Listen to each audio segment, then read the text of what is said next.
Yes. Hey, I'm Dr. Buter at Hebron Animal Hospital, and this is Fred. Today we're going to be talking about senior dogs. Dr. Buter, what are the most common problems in senior dogs? What we hear the most common problems in dogs, or complaints I guess, is that they're slowing down, that they are getting stiffer, just a little bit lazier. Sometimes they're not seeing as well.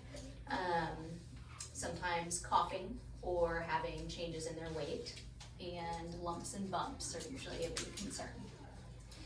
As my senior dog gets older, are regular wellness exams really required? So they're not required, but they are highly encouraged. As most people know, dogs age a lot faster than we do. Everybody says one of our years is 7 of theirs. I would say that that's an estimate, but we go to the doctor every year. So for them, that would be like coming to the doctor 7 times in a year. That's how frequently and fast things can change. So we usually like to see them about twice a year, just to make sure that the weight's not changing, double check eyes, double check lumps and bumps, check for murmurs, dental health, things that can indicate that they're having disease processes go on. We want to catch them sooner rather than later. So as a veterinarian, what would you be looking for when you're examining a senior dog? So every exam gets a nose to tail exam. So we always look at their eyes. A lot of people ask about cataracts when oftentimes it's not cataracts, it's something called nuclear sclerosis, which is just an aging change. Look at their teeth, make sure there's not a tooth that's actually hurting or causing true abscessation or disease. Double check all the lumps and bumps and make sure that they're cosmetic and not necessarily something we need to worry about. Range of motion of joints as far as arthritis goes or muscle atrophy, muscle loss.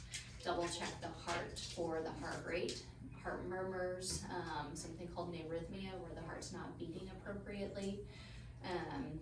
Also checking the abdomen to make sure that there's no enlargement of organs or extra things in there that shouldn't be there. What are some things I can do to help extend the length of my dog's life?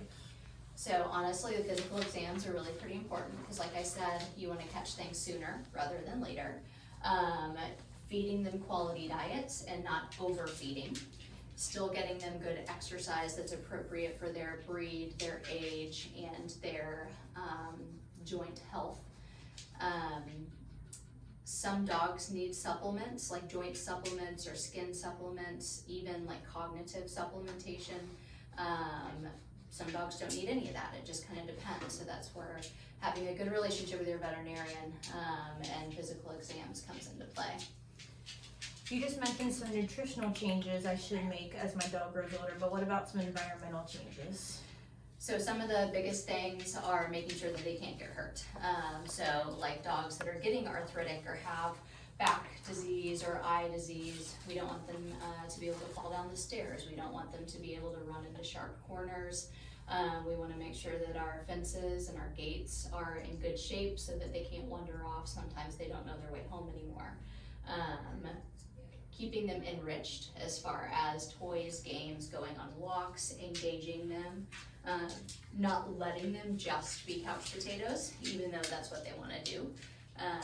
All of that can help kind of keep them young.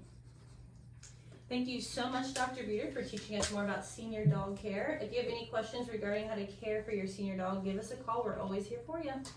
Thank you.